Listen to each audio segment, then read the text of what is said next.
Hey, what is up guys? Welcome to my video. I am the Fortnite guy, and on my channel you can find anything and everything that has to do with Fortnite Esports. If that interests you, be sure to subscribe to my channel, drop a like on this video, and let's go ahead and hop into it. So today we are going to be talking about how Fortnite Esports is going to be played. We're going to cover what the game mode will look like, how many players will be in a game, is it going to be solos, squads, duos? We know there's going to be $100 million invested in the tournament, but how will it be spread out? And just a ton of awesome, wild theories. All these things we're going to talk about and cover today in this video. So let's first start off and cover game modes. So right now in Fortnite, you can either play solo, you can play duo, or you can do squads. And in this regard, Fortnite actually reminds me a lot of poker. I don't know if you guys follow poker, but I'm going to use it as an analogy sometimes in this video. So just like Fortnite, poker has different types of games. There's Texas Hold'em, Omaha, 7-card stud, and even more. And in poker, there is a lot of tournaments for all of these games. And I feel Fortnite is going to take a similar route. I think there will be solos, I think there's going to be squads and duos. So when it comes down to it, we'll be talking about not only who are the best squad players, who's the best team, but also who are the best solos and who are the best duos. I feel like because of the popularity of Fortnite, every single mode will have dedicated players that really want to be the best duo or want to be the best squad or the best individual player. Especially if there's a player like Ninja who decides to go the solo route. We all know how big his following is. That would definitely drive a lot of other viewers, players to want to go the solo route as well. So I think overall we will see a lot of variety in tournaments when it comes to squads, solos, and duos. And I find this very interesting though, because most big esports games are focused on team play. So we've never really seen this concept before where multiple modes are very popular and have a lot of resources being dumped into them as esports. And as I mentioned again, I just want to make an emphasis on this. If Ninja decides to go the solo route, that could really make solo the most popular mode when it comes to esports and competing. He really does have a lot of pull and influence on the game,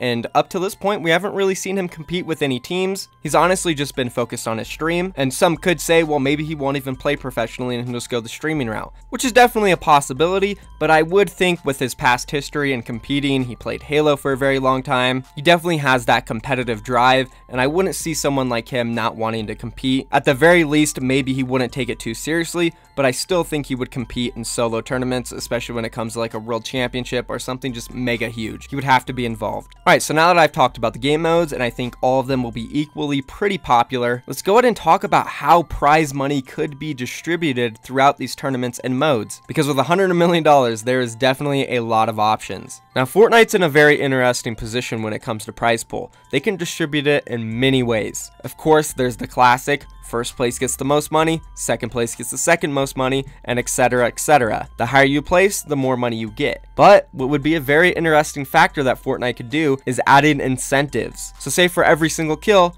you get $5,000. If you reach 5 kills, you get another $5,000 bonus. Epic Games could go this route with incentives and say every single kill you get is worth $1,000 or $3,000, depending on how big the tournament is. And this would make the game a lot more interesting, because right now in pro play, a lot of teams like to turtle up. They'll just build really big bases, don't want to engage, and then you end up in this very last fight where the circle is completely shrunk, which does make for a very epic last fight, but also almost every single game ends like this because the teams are playing so passive. Personally though, I still find every single competitive game exciting, whether the teams are playing passively, whether they are going aggressive, doesn't matter to me. There's so many factors that involve these games, but I know from maybe a normal viewer's perspective, it might get a little boring sitting around waiting, watching 3 teams just hide for the last zone. But again, if you look at it in a different way, that's still very exciting because it comes down to strategy. Which team has the best plan to win in that very last zone? But maybe if in certain games, Epic Games decided if there was a huge incentive where if you got the most kills in the game, you could possibly even make more money than the guy who wins the tournament overall. Not only can you get an incentive for getting kills, you can get incentives for getting kill streaks, triple kills, quadra kills. This would definitely make the game a lot more interesting. Players would be playing more aggressive, and I would definitely find that fun to watch. And there doesn't have to just be incentives for only getting kills. It could be a combination of multiple things. Say you land tilted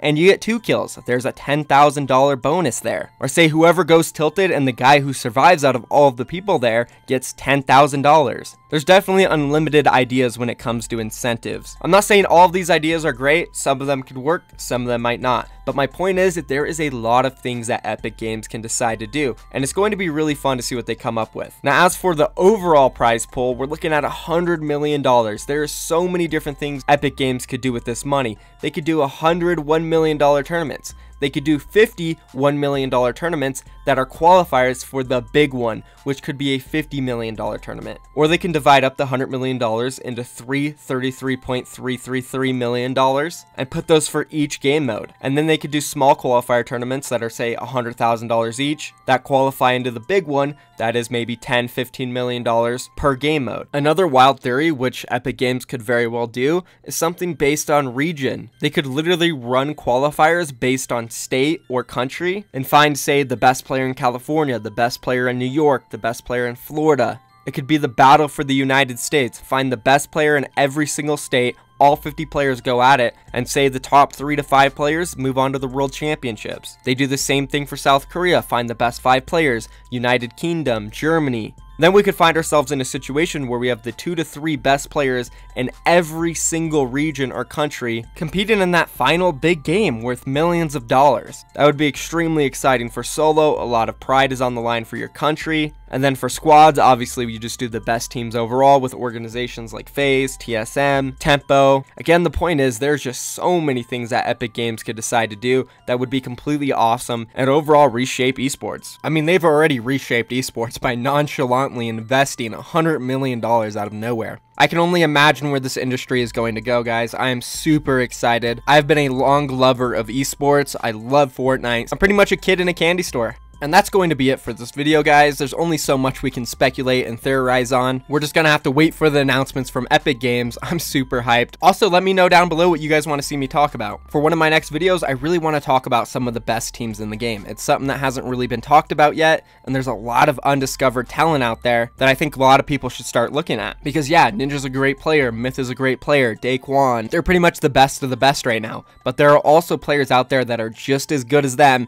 and almost nobody knows about them. So be sure, let me know down below what you guys want to see next, drop a like on this video, and subscribe for daily Fortnite esports content. I'm out of here, guys. I'll see you tomorrow. Peace.